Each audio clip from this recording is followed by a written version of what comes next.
থেকে কয়েক মাস আগে বাংলাদেশের এক সরকার, কি জানি আবুল সরকার না আবাল সরকার জানি, আবালে কইল যে আল্লাহর কথার কোনো আগামাথা নাই। আমি ওটার প্রত্যেকটা কথার পুঙ্খানুপুঙ্খ ভাবে জবাব দিয়েছি। আমি সম্প্রতি সময় এখন দেখলাম সে আবুল সরকারকে আবার আমাদের বাংলাদেশের আদালত তাকে ছেড়ে দেওয়ার জন্য জামিন মঞ্জুর করে বলেছেন সে মুক্ত হওয়ার জন্য আর কোনো প্রতিবন্ধকতা নেই। আমরা স্পষ্ট করে বলতে চাই, এই বাংলাদেশটা শাহজালাল ইয়ামানির বাংলাদেশ। এখানে কোনো খোদাদ্রোহী, কোনো আল্লাহদ্রোহী, কোনো নাস্তিক্যবাদ, কোনো বেঈমানদেরকে ঠাঁই দেওয়া হবে না। যদি আবুল সরকারকে যদি ছেড়ে দেওয়া হয়, আমরা স্পষ্ট করে জাতির সামনে বলে যাই, আবুল সরকার যেই দিন আল্লাহর বিরুদ্ধে কথা বলেছে, ওর পর থেকে তার মৃত্যুর আগ পর্যন্ত এই দেশের প্রত্যেকটা রন্ধ্রের মাটি তার জন্য হারাম হয়ে গেছে। আমরা যে পৃথিবীতে বাস করি, বিশেষ করে আমাদের বাংলাদেশ নামক যে ভূখণ্ড, এই ভূখণ্ডটা হলো 56,000 বর্গমাইল।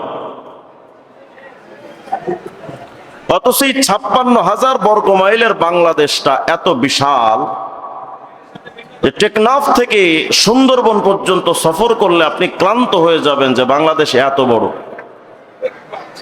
অথচ পৃথিবীর মানচিত্রে এই বাংলাদেশটাকে খুঁজে পাওয়াটাই মুশকিল, এক চিপার মধ্যে পড়ে আছে বাংলাদেশ, এতটা ছোট দেখা যায়।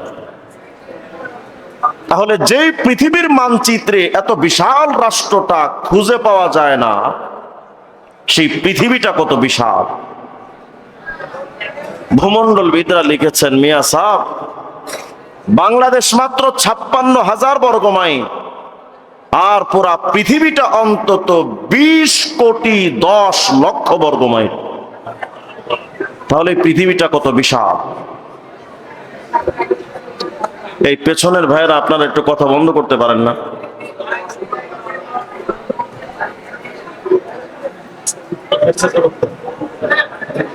স্বেচ্ছাসেবক ভাইয়েরা একটু কথা বন্ধ করে দেন, পেছনের ভাইদের কে কথা না বল।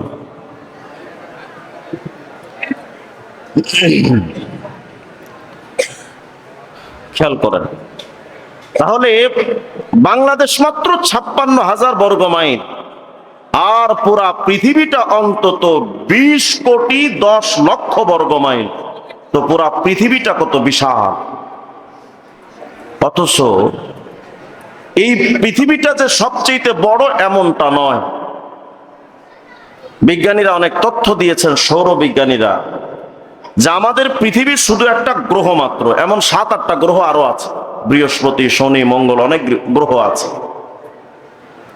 তো এমন 7-8টা গ্রহ, মাঝখানে ধূমকেতু, মাঝখানে বিরাট বিরাট স্পেস, চাঁদ, সূর্য, তারকারাজি, কত কিছু না আছে মহাশূন্যে, নবমণ্ডলে। ওই তুলনায় পৃথিবীটা একেবারে ক্ষুদ্র। শুধু এই পৃথিবীটা যত বিরাট, মাথার উপরে সূর্যটা পুরা পৃথিবীর চাইতে 13 লক্ষ গুণ বড়। গতকালকে শুনিয়েছিলাম আপনাদের। শুধু তাই নয়, এই সূর্যটা যত বড়, ইউআই স্কুটি তারকাটা আরো ওই সূর্যের চাইতে আরো 500 কোটি গুণ বড়। তাহলে তারকাটা কত বড়। সৌর বিজ্ঞানীরা আরেকটা তথ্য দিয়েছেন, বলেছেন, মিয়া, এই চাঁদ, সূর্য, গ্রহ, উপগ্রহ, ধূমকেতু, মাঝখানে বিরাট বিরাট স্পেস, এই সব কিছু যার ভেতরে বাস করে তার নাম গ্যালাক্সি বা ছায়াপথ। আমরা যে গ্যালাক্সিতে বাস করি তার নাম হলো মিল্কি ওয়ে গ্যালাক্সি। এর বাহিরে আরো অনেক গ্যালাক্সি আছে, কতটা আছে একটু পরে হিসাব দিই। তো এক গ্যালাক্সি মিল্কি ওয়ের মধ্যে যদি এত বিরাট বিরাট জগৎ থাকে, পৃথিবীর চাইতে 13 লক্ষ গুণ বড় সূর্য, ওই সূর্যের চাইতে একটা তারকা ইউআই স্কুটি আরো 500 কোটি গুণ বড় তারকা। বিজ্ঞানীরা বলেন যে দৃশ্যমান জগতে, মানে যেই তথ্যগুলো তারা পেয়েছেন, এক একটা গ্যালাক্সির মধ্যে পৃথিবীর চাইতে 13 লক্ষ গুণ বড় যে সূর্য, এমন সূর্যের মধ্যে বড় বড় আয়তন আছে অন্তত 4,000 কোটি। বুঝেন নাই? সুবহানাল্লাহ বলবেন না? একটা গ্যালাক্সির মধ্যে, আমি বোঝাতে চাচ্ছি একটা গ্যালাক্সি কত বিশাল। আমি এটা হিসাব দিচ্ছি শুধু একটা তথ্যের জন্য, খুব মনোযোগ দিতে হবে। পৃথিবীর চাইতে 13 লক্ষ গুণ বড় সূর্য, ওই সূর্যের মতো বড় বড় জগৎ মিল্কি ওয়ে গ্যালাক্সির মধ্যে আছে আরো 4000 কোটি জগৎ, তাহলে গ্যালাক্সির পেটে জায়গা কত? শুধু তাই নয়, পৃথিবীর চাইতে 13 লক্ষ গুণ বড়, সূর্যের চাইতে আরো 500 কোটি গুণ বড় যে ইউআই স্কুটি তারকা, এমন ছোট বড় মাঝারি তারকা, একটা গ্যালাক্সির মধ্যে শুধু তারার সংখ্যা 40 থেকে 50,000 কোটি। কল্পনা করেন তো গ্যালাক্সির পেটে জায়গা কত। গ্যালাক্সির হিসাব দিতে গেলে আরো লম্বা ব্যাপার, আমি শুধু ধারণা দিচ্ছি। তো একটা গ্যালাক্সি এত বিশাল যে সূর্যের মতো এত বড় জগৎ, 4000 কোটি, তারকা আছে কমপক্ষে 40 থেকে 50,000 কোটি, এর মাঝখানে ধূমকেতু, মাঝখানে বিরাট বিরাট স্পেস। এক কথায় একটা গ্যালাক্সি এত বড়, এটা এই ক্ষুদ্র মাথায় কল্পনা করা যাবে না। বিজ্ঞানীরা বলছেন মিয়া, এক গ্যালাক্সি এত বড়, এমন গ্যালাক্সি কতগুলো আছে? বিজ্ঞান বলে আমরা গবেষণা করে আজ পর্যন্ত যে তথ্য পেয়েছি যে অন্তত নবমণ্ডলে গ্যালাক্সির সংখ্যা 1 লক্ষ থেকে 2 লক্ষ কোটি। সুবহানাল্লাহ বলবেন না? তাহলে মহাগ্যালাক্সির মধ্যে যে এত গ্যালাক্সি বাস করে, মহাগ্যালাক্সির পেটটা কত বড়? মোটামুটি দেওয়ানবাগি পীরের পেটের মতোই তো নাকি? আওয়াজ দিয়ে বলেন আল্লাহু আকবার। আমি তথ্যটা দিলাম এজন্যই, প্রথম আসমানের পেটটা কত বিশাল এটা বোঝানোর জন্য, যে এমন লাখ লাখ কোটি কোটি গ্যালাক্সি যেই মহাকাশের ভেতরে, যেই আসমানের ভেতরে আছে, সে আসমানটা কত বড়।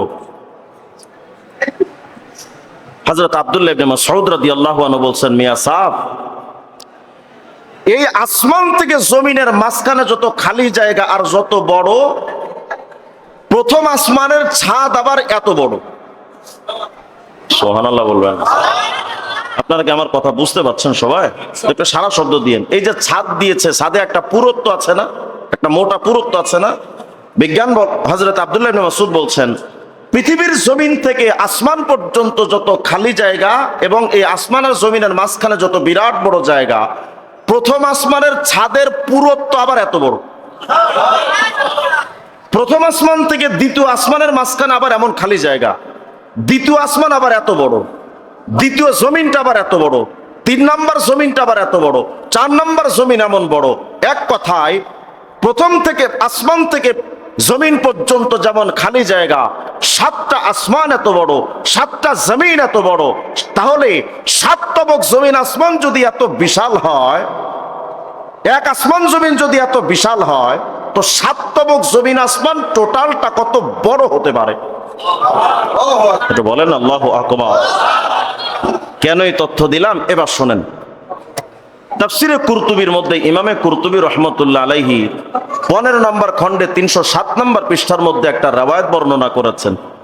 সাইয়্যিদুনা মূসা আলাইহিস সালাম একদিন আল্লাহকে বলছিলেন, আল্লাহ, ইয়া রাব, আপনি যখন লাউ আন্নাস সামাওয়াতি ওয়াল আরদ, 7 তবক জমিন আসমানকে, হিনা কুলতা লাহুমা, যখন আপনি বলেছিলেন ইতিয়া তাওআন আও কারহা, হে আসমান জমিন আমি আল্লাহর কথা মতো চলি। আল্লাহ, যখন আপনি আসমান জমিনকে এমন হুকুম দিয়েছিলেন, তো আসমান জমিন তো আপনার কথা মতো চলে, কিন্তু আমি মুসার প্রশ্ন হলো, আসয়াক, যদি আপনার কথা না মানতো আসমান জমিন, ফাকাইফা সানিয়াম বিহিমা, আপনি কি করতেন আসমান জমিনের সাথে? আমরা 3.5 হাত বডির মানুষ তো আল্লাহকে মানি না, কথা হয় না। মসজিদে আজান দেয় আর বুড়ো খাটাসটা বৈশা যে আকিজ বিড়িতে টান মারে, টানতেই থাকে, মসজিদে আয় না। আমরাই তো আল্লাহকে মানি না। তো মূসা আলাইহিস সালাম বলছেন, আল্লাহ, 7 তবক জমিন আসমান যদি আপনার কথা না মানতো, তো আপনি করতেনটা কি? এবার দেখেন আল্লাহ কি জবাব দেন। আল্লাহ রাব্বুল আলামিন ডেকে বলেন, মূসা, 7 তবক জমিন আসমান যদি আমি আল্লাহর কথা যদি না শুনতো, এই মূসা কি ভাবছো যে আসমান জমিনকে আমার সবচেয়ে বড় সৃষ্টি নাকি?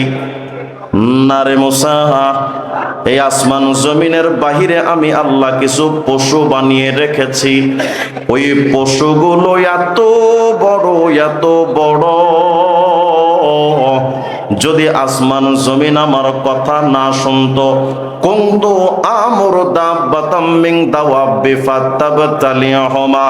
এ মূসা, 7 তবক জমিন আসমান যদি আমি আল্লাহর কথা না শুনতো, ওই পশুগুলোর একটা পশুকে যদি আমি আল্লাহ হুকুম দিতাম, এই পশু সাত তবক জমিন আসমান আমার কথা শুনছে না, একটা ব্যবস্থা কর মুসারি, সাত তবক জমিন আসমানটারে একটা লুকমা বানায়া ওই একটা পশুই মুখের মধ্যে দিয়া গিলে ফালাইতো, কিন্তু ওই পশুর গলায় আটকাতো না। তাহলে পশুর গলা কত বড়? যার গলা এত বড় তার বডি কত বড়? তো মুসা আলাইহিস সালাম বলছেন, আল্লাহ তুমি কি কও, এত বড় বড় পশু, তিলকা দাব্বা আইনা তিলকা দাব্বা, আল্লাহ এত বড় বড় পশু তুমি বানিয়েছো, তো রাখছো কই? আল্লাহ পাক বলেন, মুসা রে আমি আল্লাহর বড়ত্ব তো বুঝবো না রে মুসা, আমি আল্লাহ এত বড়, সাত তবক জমিন আসমান গিলে ফেলতে পারে যেই পশুটা, এমন পশু তো একটা দুইটা না, কোটি কোটি পশু আমি আল্লাহ বানাইলাম। এই মুসা এমন পশুগুলো আমি আল্লাহ ফি মারজিম মিন মুরুজি, আমার অনেকগুলো মাঠ আছে তো সব মাঠ লাগে নাই, এমন কোটি কোটি পশু আমি আমার একটা মাঠের মধ্যে ঢুকায় রাখছি। তাহলে মাঠটা কত বড়? তো যে আল্লাহ এত বড় বড় মাঠ বানালেন, সে আল্লাহ কত বড়? জোরে বলবেন না, আরো জোরে কন, কল্পনা করেন। এবার আরেকটা তথ্য শোনেন, এই তথ্যটার মধ্যে একটা আমল লুকিয়ে আছে, খুব মনোযোগ দিতে হবে। হাফেজ ইমাদউদ্দিন ইবনে কাসির রাহিমাহুল্লাহ একটা কিতাব লিখেছেন, আল বিদায়া ওয়ান নিহায়া। এটার মধ্যে 1 নম্বর খণ্ডের 11 নম্বর পৃষ্ঠায় তিনি একটা রওয়ায়াত এনেছেন। হযরত যায়েদ ইবনে আসলাম রাদিয়াল্লাহু আনহুর বর্ণনা, তিনি বলেন, এই মিয়া, সাত তবক জমিন আসমান এত বড়, আয়াতুল কুরসি জানেন কে কে? একটু হাত তোলেন তো দেখি। আয়াতুল কুরসি, মাশাআল্লাহ অনেকে জানেন, হাত নামান, আপনারা বুঝবেন। আয়াতুল কুরসির মধ্যে একটা আয়াত আছে না, ওয়াসিয়া কুরসিয়ুহুস সামাওয়াতি ওয়াল আরদ, আছে না? এই আয়াতটার অর্থ হলো যে আল্লাহর কুরসিটা এত বিশাল যে সাত তবক জমিন আসমান টোটালটা আল্লাহর কুরসির পেটের মধ্যে ঢুকে আছে। জোরে বলেন। তাহলে আল্লাহর কুরসিটা কত বড়? আরেকটা বর্ণনা আসছে তাফসীরে কুরতুবীর মধ্যে 1 নম্বর খণ্ডের 11 নম্বর পৃষ্ঠার মধ্যে আসছে। হযরত যায়েদ ইবনে আসলাম রাদিয়াল্লাহু আনহু বলছেন, দেখো, মাস সামাওয়াতুস সাবউ ফিল কুরসি ইল্লা কাহালকাতিন মুলকাত ইল্লা কাদারাহিমা সাবআতিন উলকিয়াত ফি তুরস। যুদ্ধের সময় আগের যুগে যোদ্ধারা ঢাল ব্যবহার করতো না হাতে, এখন আমাদের বাংলাদেশে পুলিশরা একটা ঢাল ব্যবহার করে যেন কেউ ইট না লাগে। তো বলে যুদ্ধের ময়দানে যে ঢাল ব্যবহার করা হয়, ওই ঢালের মধ্যে টাকার 7টা কয়েন যদি ফেলে রাখা হয়, রূপার টাকা, এই 7টা কয়েন একটা ঢালের মধ্যে দেখতে যেমন ছোট, আল্লাহর কুরসির মধ্যে 7 তবক জমিন আসমান টাকার 7টা কয়েনের মতো ছোট্ট দেখা যায়। তাহলে কুরসি কত বড়? তাফসীরে কুরতুবীর 1 নম্বর খণ্ডের 15 নম্বর পৃষ্ঠা আরেকটা বর্ণনা আছে, দেখেন তো আল্লাহর আরশ কত বড়। আগে বলেন আল্লাহু আকবার, আল্লাহর আরশ কত বড়। আল্লাহ রাসূল সাল্লাল্লাহু আলাইহি ওয়াসাল্লাম থেকে হাদিস বর্ণনা করেছেন, হযরত আবু যার গিফারি রাদিয়াল্লাহু আনহু বলছেন, মিয়া হুজুর বলেছেন, মাস সামাওয়াতুস সাবু ওয়াল আরদুনাস সাবু, 7 তবক জমিন আসমান একত্রিত করে, আল্লাহর কুরসি একত্রিত করে, এই 7 তবক জমিন আসমান আর কুরসিটা একত্রিত করে আল্লাহর আরশ আজিমের সামনে যদি পেশ করা হয়, আল্লাহর আরশটা এত বড়, এত বড়। আল্লাহর হাবিব বলেন, দেখো, বিরাট এক চাটিয়াল মরুভূমির ময়দানের ভেতরে, মরুভূমি তো বাংলাদেশে নাই, বড় বড় মাঠ আছে কিন্তু মরুভূমি নাই, মরুভূমি এপার ওপার দেখা যায় না। বলে হাতের একটা আংটি যদি খুইলা মরুভূমির মাঠের মধ্যে ফেলে রাখা হয়, বুঝতেছেন তো?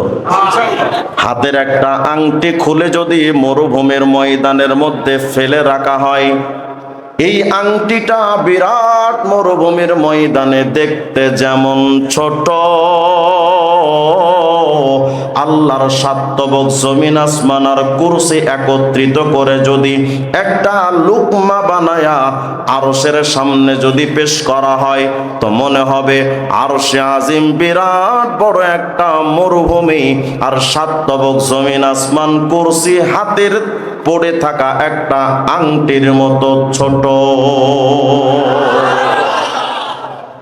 তাহলে আরশ কত বড়? এই যে টোটাল একটা ভূমিকা দিলাম, একটা তথ্য দিলাম, আমি বোঝাতে চাইলাম সাত তবক জমিন আসমান এত বড়, কুরসি এত বড়, আরশ এত বড়। এই তথ্যগুলো কেন দিলাম? ওই আমলটা বলার জন্য। এখন সেটা শোনেন। সৈয়দ মাহমুদ বাগদাদি আলুসি রহিমাহুল্লাহ তাফসির রুহুল মাআনির খণ্ড 10 410 নম্বর পৃষ্ঠায় বর্ণনা করেছেন, আল্লাহর নবী একদিন জিজ্ঞাসা করেন, এই জিবরাইল, আখবির আন সাওয়াবি মান ক্বালা সুবহানা রাব্বিয়াল আলা ফি সুজুদিহি আও ফি গায়রি সুজুদিহি। আল্লাহর নবী জিজ্ঞাসা করেন, জিবরাইল, আমার কোন উম্মত যদি সিজদার মধ্যে অথবা সিজদার বাহিরে যদি শুধুমাত্র জবানটা দিয়া 1 সেকেন্ড সময় লাগে, একবার যদি শুধু জবান দিয়া পড়ে সুবহানা রাব্বিয়াল আলা, পারেন না তো মনে হয়? সবাই পারেন না এটা? বলেন তো কি? আবার বলেন, আবার বলেন। এটা কখন পড়া হয়? সিজদার মধ্যে। আল্লাহর নবী জিজ্ঞাসা করেন, জিবরাইল, আমার কোন উম্মত যদি তার জবানটা দিয়া একবার এই সুবহানা রাব্বিয়াল আলা পড়ে, ও জিবরাইল, আমার উম্মতের আমল নামায় কয়টা নেকি হবে একটু বুঝা দাও না। হযরত জিবরাইল বলেন, গো নবী, মা মিন মুমিনিন ওয়ালা মুমিনা ইয়াকুলুহা ফি সুজুদিহি আও ফি গায়রি সুজুদিহি। ও আল্লাহর নবী, আপনার কোন ইমানদার উম্মত নারী অথবা পুরুষ যদি সেজদায় বলুক অথবা অন্য কোন সময় এই তাসবিহটা যদি শুধু একটা বার কয়, ইল্লা কানাত লাহু ফি মিজানিহি আফকালু মিনাল আরশ ওয়াল কুরসি ওয়া জিবালিদ দুনিয়া। হযরত জিবরাইল বলেন, নবী গো, পৃথিবীর সমস্ত পাহাড়গুলো একত্রিত করে যদি মিজানের একটা পাল্লাই যদি রাখা হয়, 7 সমুদ্র 13 নদী একত্রিত করে যদি মিজানের একটা পাল্লাই রাখা হয়, শুধু দুনিয়াটা নয়, পুরা দুনিয়াটা উঠাইয়া 7 তবক জমিন আসমান ধরেও যদি ওই মিজানের পাল্লাটাই রাখা হয়, শুধু 7 তবক জমিন আসমান নয়, ওই বিরাট বড় কুরসিটাও ধরে যদি ওই পাল্লাই রাখা হয়, শুধু তাই নয়, বিরাট বড় মহা আরশটা যদি একত্রিত করে মিজানের পাল্লায় রাখা হয়, তার মানে ও নবী, একটা মিজানের পাল্লায় 7 তবক জমিন আসমান আরশ এবং কুরসি রাখা হলো। ওই মিজানের পাল্লায় রাখলে যতটা ভারী, একবার সুবহানা রাব্বিয়াল আলা বললে যেই নেকি হয়, এই নেকি যদি আরেকটা পাল্লায় রাখা হয়, 7 তবক জমিন আসমান আরশ কুরসির পাল্লাটা হালকা হয়ে যাবে। একবার সুবহানা রাব্বিয়াল আলা বলার মিজানের নেকির পাল্লা ভারী।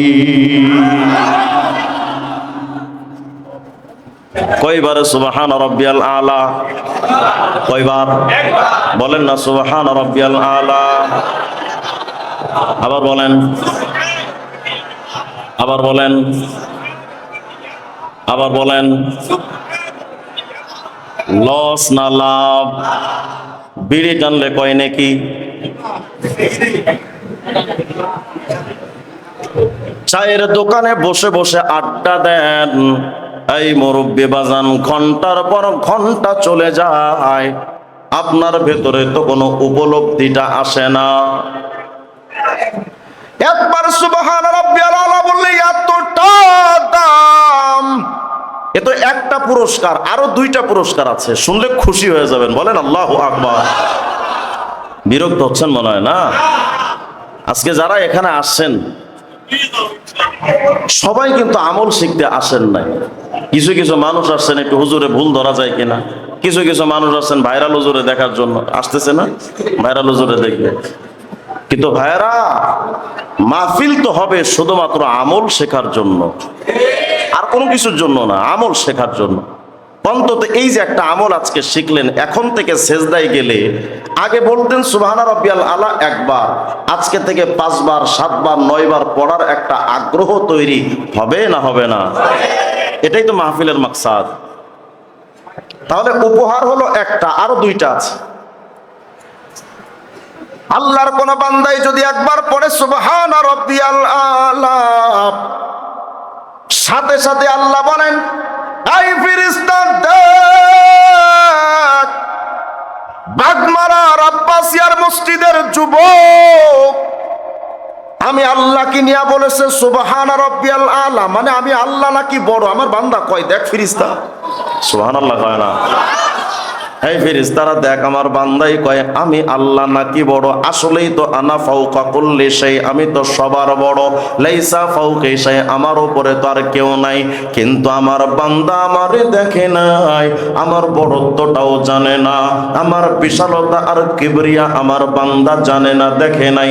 না দেখে আমার বান্দাই যে কইল সুবহান রাব্বিয়াল আলা, ইশহাদু ইয়া মালাইকাতি, এই ফেরেশতারা সাক্ষী থাকো, আন্নী কদ গফারতু লিআবদি, আমি আমার বান্দার জিন্দেগীর গুনাহ মাফ করে ওয়া আদখুলুহু আল জান্নাতা, আমার বান্দার ব্যাপারে জান্নাতের সার্টিফিকেট দিয়া দিলাম। কয়বারে সুবহান রাব্বিয়াল আলা? একবার। কত বিরাট নেকি, কত বিরাট প্রতিদান। আরেকটা প্রতিদান আছে, এটা বোঝার জন্য ছোট্ট আরেকটা ভূমিকা শোনেন। আল্লাহ বলেন, নবী গো উম্মতরে জানিয়ে দেন, ফাইযা নুফিখা ফিস সূরি ফালা আনসাবা বাইনাহুম। এই ওদিক কি তাকান, আমি নিষেধ করে দিয়ে আসছি, আমি এখান থেকে নেমে ওদিক যাওয়ার আগে বক্তা আসবে না, ওদিক তাকায় লাভ না। হ্যাঁ, এটা আমার গায়রত। বক্তা আসবে আর আপনার ওদিক তাকায় থাকবেন, আর আমি ফইনের মতো বয়ান করবো, আমি ওই বক্তা না। আগে নিষেধ করে দিয়ে আসছি, আমি ওই ওখান পর্যন্ত যাব, এরপর আসিফ সাহেব আসবে, তাকায় লাভ নাই। আমি কওমি মাদ্রাসার আলেম, গায়রত ওয়ালা, আত্মমর্যাদা সম্পন্ন আলেম, অতএব ওদিক তাকায়েন না। আওয়াজ দিয়ে এখন আল্লাহু আকবার। আমার দ্বারা কি আপনাদের সময় লস হচ্ছে? তো হুজুরের অপেক্ষায় তাকাতাকি করেন, তাকায়। আল্লাহ আমার ভাইদেরকে কবুল করেন, আমিন বলেন। খুব খেয়াল করেন। তাহলে 1 নাম্বার পুরস্কার, আমি কিন্তু পরীক্ষাও নিতে পারি শেষে, হঠাৎ কারো ধরে বসবো যে বয়ান শুনবেন আর কি আকিসবিরিতে টান দিয়ে বলে যাবেন, এটা হবে না। এটা মাহফিল আমি ক্লাসে বসিয়েছি আপনাদের, ঠিক না? তাহলে মুখস্থ করে যেতে হবে ইনশাআল্লাহ। রাগ করলেন মনে হয় না? আল্লাহ আমার ভাইদেরকে কবুল করেন, আমিন বলেন। তাহলে 1 নাম্বার পুরস্কার, 7 তবক জমিন আসমান আরশ কুরসির চাইতে ভারী নেকি একবার সুবহান রাব্বিয়াল আলা বললেন, তাহলে কত বিরাট নেকি। 2 নাম্বার, গুনাহ ক্ষমা করে জান্নাতের সার্টিফিকেট পাওয়া। 3 নাম্বার পুরস্কার তো মহা চমৎকার, বলেন আল্লাহু আকবার। ওটা শুনলে তো পুরা খুশিতে নাচবেন যে আল্লাহ পাক কত বিরাট সওয়াব রেখেছেন শুধু একবার সুবহান রাব্বিয়াল আলা। এটা বোঝার জন্য বলছি। আল্লাহ বলেন, নবী আপনার উম্মতরে জানায়া দেন, যেই দিন হযরত ইসরাফিল সিংহায় ফুৎকার দিবে, ফাইযা নুফিখা ফিস সূরি ফালা আনসাবা বাইনাহুম। নবী যেই দিন ইসরাফিল সিংহায় ফুৎকার দিবে, ওই দিন তো এত নিষ্ঠুর দিন, ভাই তার ভাইকে চিনবে না, সন্তান তার মারে চিনবে না, কেউ কারো পরিচয় দিবে না, কারো সাথে কোনো রিলেশন কানেক্টেড থাকবে না, স্বামী তার স্ত্রীকে চিনবে না, স্ত্রী তার স্বামীরে চিনবে না। ওই ময়দানে এত ভয়ঙ্কর, হযরতে ইসরাফিল যখন সিংহায় ফুৎকার দিবেন, পাহাড়গুলো সব তুলোর মতো উল্টে থাকবে, আকাশটা গলে গলে তেলের মতো দুনিয়াতে পড়তে থাকবে। কিছুদিন আগে আমাদের বাংলাদেশে বড় একটা ভূমিকম্প হয়েছিল না? একটা ভিডিও ভাইরাল হয়েছিল যে বাবা সন্তানকে দাঁড়িয়ে আছে এক মার্কেটে দোকানে, যখন ভূমিকম্প হয়েছে বাবা আগে দৌড় দিয়েছে, সন্তানকে পরে নিয়েছে। দেখেন না মনে আপনারা? সামান্য একটা ভূমিকম্পে যদি সন্তানকে বাবা যদি ভুলে যায়, মহাপ্রলয়ের দিন, ওই মহা ভূমিকম্পের দিন বাপ তার সন্তানরে বন্ধু চিনতে পারে না, সন্তান তার মাকে চিনবে না, বাপ তার সন্তানরেও চিনবে না, ভাই তার ভাইরেও চিনবে না। আল্লাহ পাক বলেন, ইয়াউমা ইয়াফিরুল মারউ মিন আখিহি ওয়া উম্মিহি ওয়া আবিহি ওয়া সাহিবাতিহি ওয়া বানিহি লিকুল্লি ইমরিইম মিনহুম ইয়াউমা ইযিন শাআনুন ইউগনি। ভাই তার ভাইকে দেখে একটা দৌড় দিয়া পালায়া যাবে, কে রে আমার ভাই, আমি কিচ্ছু চিনি না। শেখ হাসিনা সরকারের আমলে আমি 2 বার গ্রেফতার হয়েছিলাম। 19 সালে একবার আমাকে নিয়ে 2 দিন গুম করে দিয়েছিল, আমি কোথায় ছিলাম আমি নিজেও জানতাম না। আমাকে 2 দিন পরে যখন বিভিন্ন প্রশ্ন করে ছেড়ে দিল, বাসায় এসে শুনলাম আমার মা আমাকে বলতেছিলেন, রিজওয়ান এই 2টা দিনের মধ্যে তোর ভাই বিছানায় পিঠ রাখার সুযোগ পায় নাই, কারণ পরিবারও তো জানেন আমাকে কোথায় নিয়েছে, সারা দিন রাত শুধু ঘুরেছে কোথায় আমার ভাই। তাহলে আমার ভাইটা আমার জন্য কত পাগল। 2021 সালে যখন আবার কারাগারে গেলাম, এই যে সব আলেম মামুনুল হক সবাইকে যখন ধরলো, আমিও ছিলাম ওই সাথে। 2 মাস 14 দিন কারাগার থেকে বের হওয়ার পর আমার মা আমাকে বললেন যে দেখ, এই 2 মাস 14 দিনের ভেতরে তোর ভাইটা টানা 2 মাস বাসায় ঘুমায় নাই, চতুর্দিকে দৌড়াইছে কিভাবে তোরে জামিন করা যায়। ময়দানে মাহশরের দিন আমার ভাই যখন আমার চেহারার দিকে তাকাবে, তো তাকা একটা দৌড় দিয়া পালায়া যাবে, কে আমার ভাই, এই ময়দানে আমি কিচ্ছু চিনি না। সন্তান তার মারে চিনবে না, মা সন্তানরে চিনবে না, বাপ তার সন্তানরে দেখা দৌড় দিয়া পালাবে, স্বামী তার স্ত্রীকে দেখা পালাবে। আরে অন্যদের কথা তো বাদ দেন, নবীদের কি হালত হবে জানেন? নবী এই আয়াতের তাফসীরের মধ্যে তাফসীরে বগবী খোলেন, তাফসীরে কবির খোলেন, তাফসীরে কুরতুবী খোলেন, তাফসীরে ইবনে কাসির খোলেন, যত তাফসীর আছে, রুহুল মানি অসংখ্য তাফসীরের মধ্যে আছে আউয়ালু মান ইয়াফিরু মিন ইবনিহি নূহ। কিয়ামতের ময়দান তো এত ভয়ঙ্কর, নূহ নবী যখন তার সন্তান কেনানকে দেখবেন, তো নূহ নবী দেখে একটা দৌড় দিয়া পালায়া যাবে, কে আমার সন্তান, আমি কিচ্ছু চিনি না। আউয়ালু মান ইয়াফিরু মিন ইমরাআতিহি লূত। লূত নবী নিজের স্ত্রীকে দেখে একটা দৌড় দিয়ে পালায়া যাবে, কে আমার বিবি, আমি তো কিচ্ছু চিনি না। আউয়ালু মান ইয়াফিরু মিন আবিহি ইব্রাহিম।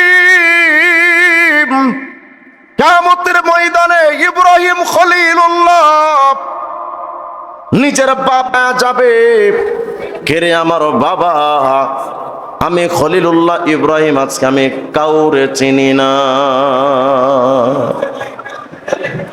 হযরত ঈসা নবী কি বলেন জানেন? ঈসা নবী, আল ইয়াউমা লা আসআলুহু ইল্লা নাফসি, আজকে কিয়ামতে আমি ঈসা শুধু নিজেকে ছাড়া আমি কাউরে চিনি না। হযরত ঈসা নবী বলছেন লা আসআলুহু মারইয়াম, আল্লাতি ওয়ালাদাতনি, যে মা মারিয়াম আমাকে জন্ম দিয়েছেন, আমি ওই মাকেও আজকে চিনি না। আমি শুধু আল্লাহকে বলবো, আল্লাহ আমাকে বাঁচান, আমাকে বাঁচান, আমাকে বাঁচান। আপন আপন বইলা যারে ভাবছ আপনজন,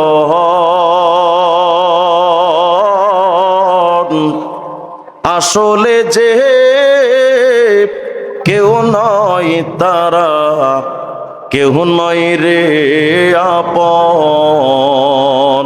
তোর, কে বা আপন অনন্তকাল রে।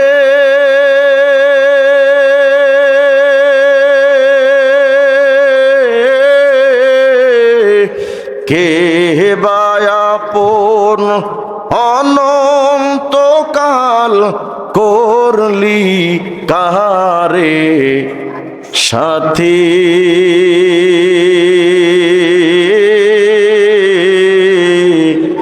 কার লাগিয়া কান্দো দিবারাতে।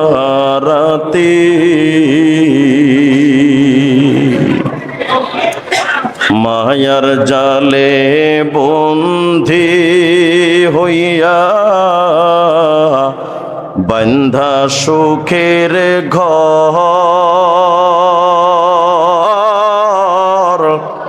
পরকে লইয়া করছো বসত, আপন কইরা পর তুই আজ না হয় কাল, বুঝবি একদিন রে।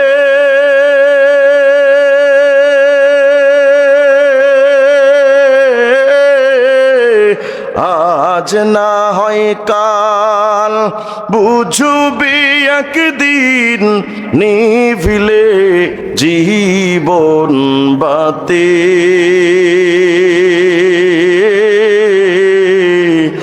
কার লাগিয়া কান্দো দিবারাতে, ভেবে দেখো কেউ হবে না, ভেবে দেখো কেউ হবে না তোমার সঙ্গের সাথী। কার লাগিয়া কান্দো দিবারাতে। বলেন তো আপন কে? বলেন আপন কে?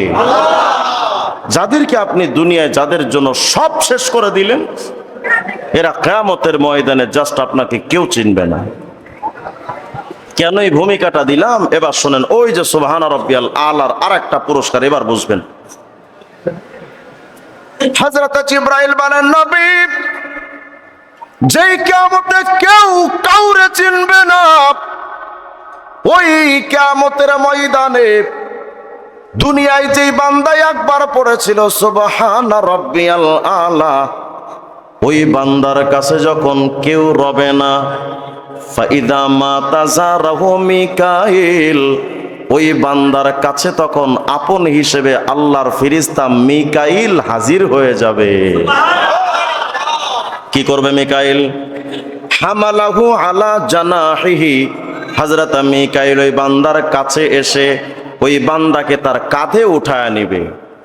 ফায়ুকিফুহু বাইনা ইয়াদাইল্লাহ, ওই বান্দাকে নিয়ে আল্লাহর সামনে দাঁড় করায় দিবে। এবার হযরত মিকাইল বলেন, রব্বুল আলামিন তোমার এই বান্দা দুনিয়ার ভিতরে একবার পড়েছিল সুবহানা রাব্বিয়াল আলা। ও রব, এই বান্দার আজকে আপন বলে কেউ নাই, আমি মিকাইল তোমার কাছে সুপারিশ করছি, ফাশাফিনি ফি, এই বান্দার ব্যাপারে আমার সুপারিশটা কবুল করো। আল্লাহ বলেন, মিকাইল রে, শাফাতুহা ফি, তোমার সুপারিশটারে আমি কবুল করলাম, ইযহাব বিহি ইলাল জান্নাহ, আর দেরি কইরো না, এই বান্দারে নিয়ে আমার জান্নাতে ঢুকায়া দাও। কয়বার সুবহানা রাব্বিয়াল আলা? একবার। শেষ।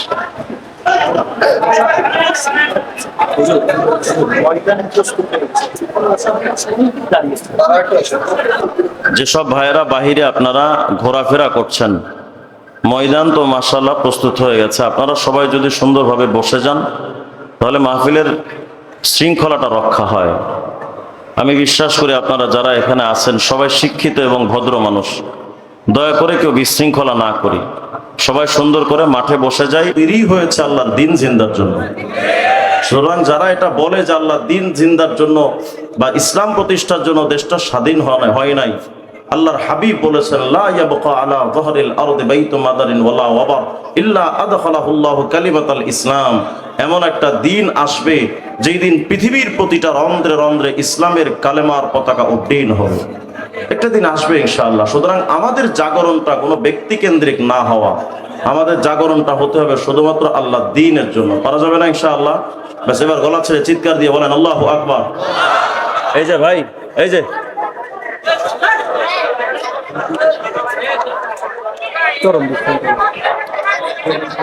এখানে দয়া করে সামনে কেউ আসেন না ভাই, আমি কিন্তু এত ভদ্র মানুষ না, আমার যতটা ভদ্র মনে করছেন আমি এত ভদ্র না।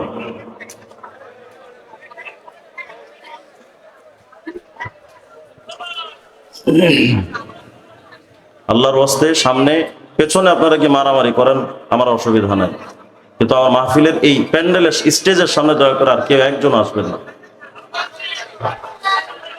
খেয়াল করেন। তা আমি আপনাদেরকে বলছিলাম, একবার সুবহানা রাব্বিয়াল আলা বললে এত বিরাট সওয়াব। এক নাম্বার পুরস্কার তো পুরা পৃথিবীর সাতবক জমিন আসমান সহ আরশ কুরসির চাইতে ভারী নেকি হবে। দ্বিতীয় নাম্বার, একবার সুবহানা রাব্বিয়াল আলা বলনে ওয়ালাকে আল্লাহ ফেরেশতাদের সাক্ষী রেখে তাদেরকে ক্ষমা করে দেন।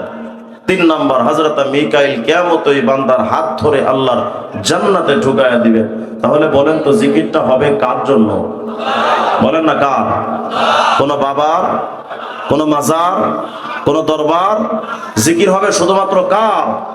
কিন্তু এখন আশ্চর্যজনক ভাবে দেখা যায় আমাদের বাংলাদেশে এখন মানুষ জিকির করে বাবার জন্য। হ্যাকু হ্যাকু আছে না? মুর্শিদ মুর্শিদ কইরা আমার ঘুম আসে না, শয়নে আমারে ভুলে বাগ মুর্শিদ কেমনে। মাশাআল্লাহ, আয় হায়।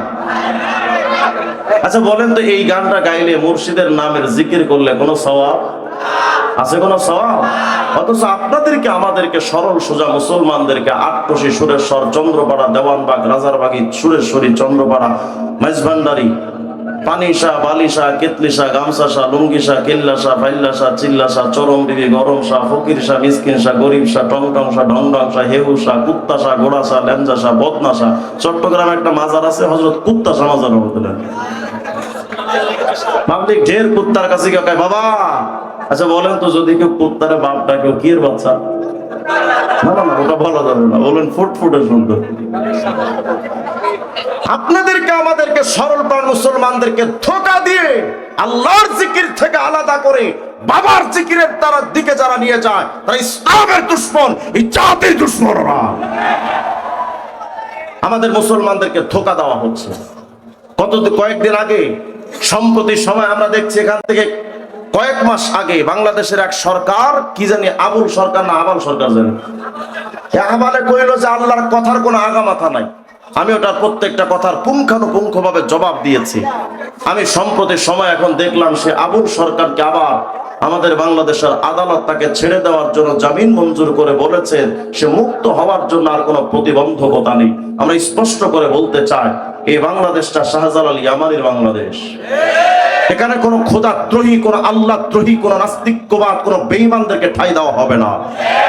যদি আবুল সরকারকে যদি ছেড়ে দেওয়া হয়, আমরা স্পষ্ট করে জাতির সামনে বলে যাই, আবুল সরকার যেই দিন আল্লাহর বিরুদ্ধে কথা বলেছে, ওর পর থেকে তার মৃত্যুর আগ পর্যন্ত এই দেশের প্রত্যেকটা রন্ধ্রের মাটি তার জন্য হারাম হয়ে গেছে। সুতরাং আবুল সরকার যদি এই বাংলাদেশে বেঁচে থাকতে চায়, তার একমাত্র ঠিকানা আদালত এবং জেলখানা। এর বাহিরে তার জন্য আর কোনো নিরাপদ স্থান নাই।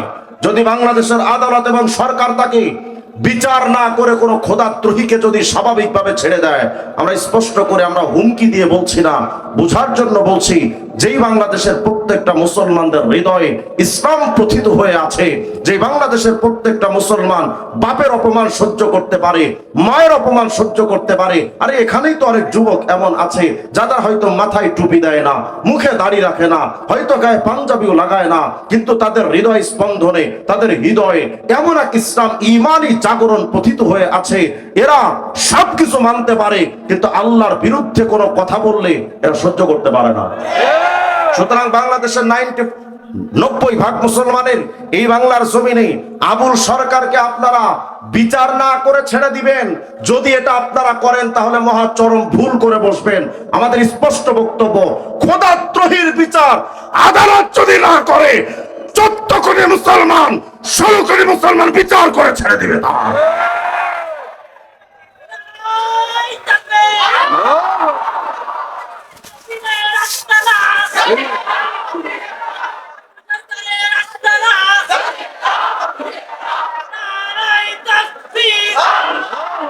যখন বাংলাদেশের আবুল সরকাররা ইসলামের বিরুদ্ধে কথা বললো, আল্লাহর বিরুদ্ধে, আমি তখন ভাবলাম যে বাউল মতবাদ নিয়ে আমাদের কিছু কাজ করা দরকার। বাউলদের 26টা বই সংগ্রহ করেছেন, বাউলদের লেখা, তাদের সব বই বাছাই করে আমি তাদের বই পড়ে একটা কিতাব লিখেছি 200 পৃষ্ঠা, বাউল মতবাদ ও ইসলাম।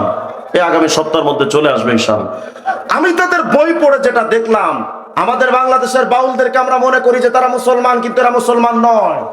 বাউলরা নিজেরা তাদের বইয়ের মধ্যে লিখেছে যে আমাদের জন্ম ইসলাম থেকে নয়, হিন্দুদের বিষ্ণুর বৈষ্ণব ধর্ম থেকে এবং বৌদ্ধদের বুদ্ধদেবের মতবাদ থেকে বাউলদের জন্ম। তারা লিখেছে বাংলাদেশের বাউল নামক এক বই, যেটার লেখক ডক্টর আনোয়ারুল করিম, যিনি এক সময় লালন একাডেমির সাবেক পরিচালক ছিলেন। এই বাউল একাডেমির সাবেক পরিচালক ডক্টর আনোয়ারুল করিম তার বাংলাদেশের বাউল নামক বইয়ের 22 নম্বর পৃষ্ঠার মধ্যে লিখেছে, কুষ্টিয়া আদালতে যখন বাউলদের সাথে একটা মামলা হলো, তখন এই মামলায় বাউলদের পক্ষ থেকে যেই লোকটা জজের সামনে শুনানি করেছিল তার নাম মন্টু শাহ। এই মন্টু শাহ দাঁড়িয়ে আদালতে বলেছিল, মাননীয় আদালত, আমরা যারা বাউল, আমাদের ধর্ম আলাদা, আমরা না মুসলমান না হিন্দু, আমাদের নবী সাইজি লালন শাহ, আমাদের কালেমাও আলাদা, লা ইলাহা ইল্লাল্লাহ লালন রাসূলুল্লাহ। রাস্তে বলেন নাউজুবিল্লাহ। আমি আপনাদের কাছে তাহলে জানতে চাই, বাংলাদেশে যত হিন্দুত্ববাদী আছে, কোন হিন্দু কি মুসলমান? বলে না। কোন হিন্দু মুসলমান?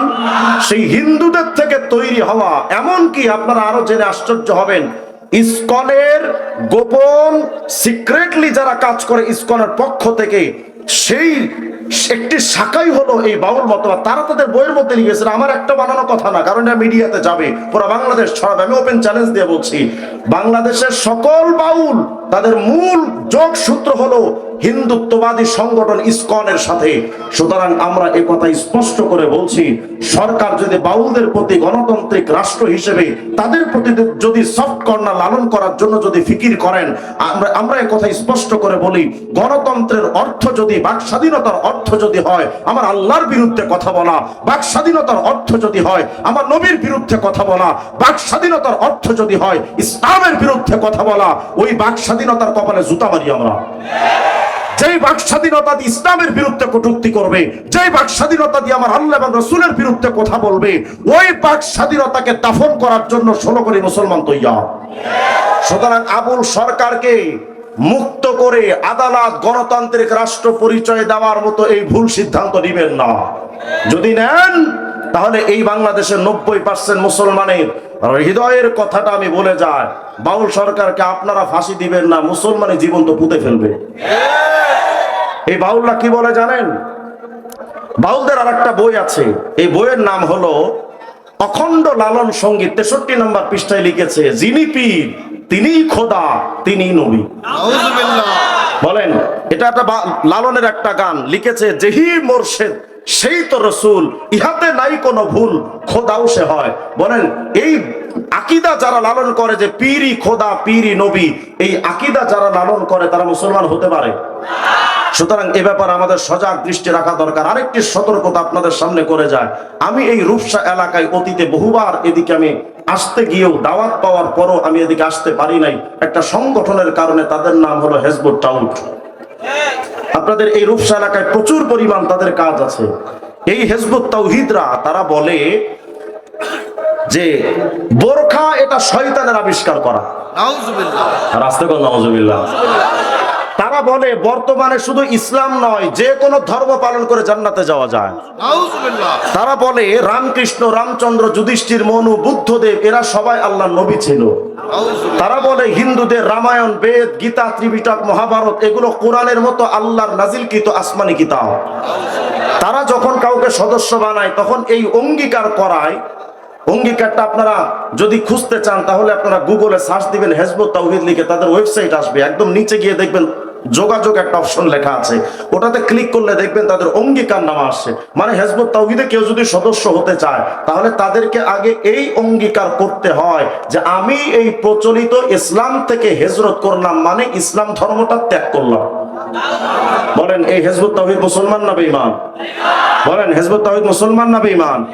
এরা যদি এই এলাকায় দেশের পত্র পত্রিকা, বজ্র শক্তি পত্রিকা অথবা ধর্ম ব্যবসার ভাদে বই ইত্যাদি নিয়ে যদি যুবক যুবতী আসে, আমি প্রশাসনকে বলছি নিজ জিম্মাদারিতে আপনারা তাদেরকে এই এলাকা থেকে বিতাড়িত করবেন। আর যদি আপনারা না করেন তাহলে আমি মুসলমানদের হৃদয়ের কথাটা বলে যায়, যদি কোনো হেজবুত শয়তানকে এই এলাকায় পাওয়া যায়, এই মুসলমানরা হয়তো ধরে বেঁধে গাছের সাথে বেঁধে পিঠের চামড়া তুলে ফেলবে। আমরা ধর্মদ্রোহী, নাস্তিক্যবাদ, ইসলাম বিরোধী কোন শক্তিকে আমরা এই জমিনে ঠাঁই দিতে পারি না। প্রস্তুত থাকা যাবে না ইনশাআল্লাহ। এরা আমাদের ইমানের দুশ্মন। আরে আমি আমলের আলোচনা তো করলাম, ইমানই যদি এরা কেড়ে নেয়, আমি আমল দিয়ে কি করবো? আখের কালাম, শেষ কথা, আমরা যারা এখানে আসতে পেরেছি, এখানে আজকে অধিকাংশ যুবক, কিছু মুরব্বী মানুষও আছেন। শেষ কথা হলো, আমরা আজ থেকে অন্তত একটা ফিকির মাথায় আনি যে আমার মৃত্যুটা যে কোনো সময় হয়ে যেতে পারে। গত ঈদের সফরে প্রায় 300 মানুষ আমার বাংলার জমিন থেকে তারা দুনিয়া থেকে চলে গেছে শুধু অ্যাক্সিডেন্ট করে। মৃত্যুর কোনো গ্যারান্টি নেই, যে কোনো সময় আমাদের মৃত্যু হতে পারে। মৃত্যুর ফিকিরটা মাথায় নিয়ে 24 ঘন্টা আমরা ফিকির করে প্রতিদিন অন্তত 5 মিনিট মৃত্যুর কথা আমরা চিন্তা করে কবরে যাওয়ার চেষ্টা করি। আল্লাহ রাব্বুল আলামিন যেন আমাদের সবাইকে তৌফিক দান করেন। আজকের এই মাহফিল যে হলো, আপনারা খুশি না বেজার?